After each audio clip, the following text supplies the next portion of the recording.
questions you had last week about the flow of children coming over the border with Mexico. You were asked, and a number of other officials across the administration have been asked, how many of those that have been caught have been released with a promise to appear back in court? And you didn't have that number then. I'm wondering, do you have that number now?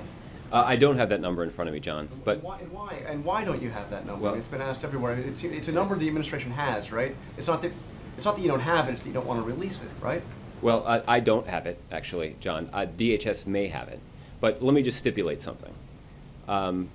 Without knowing what that number is and without having seen it, I think we can all stipulate that that number is too high. In the interest of transparency, can you get that number for us? Mm-hmm. People have been asking for quite some time. I understand. I think your interest in this is understandable. I don't have the numbers, but I will stipulate that the number is larger than any of us in this room would like to see. And what we're focused on is dealing with what is a number that is too big. In terms of the reason for the flow, Cecilia Munoz said that it was increasing violence in Central America.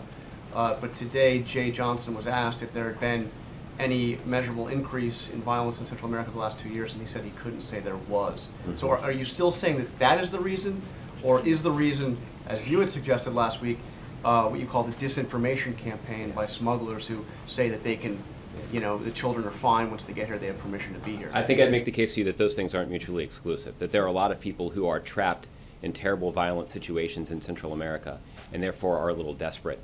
I suppose you don't have that number of how many have been deported back to Central America. I do not have that number. Again, I would stipulate that that number as well is higher than we would like to see, and that's why you're seeing sort of the stepped up deployment of resources to deal with it.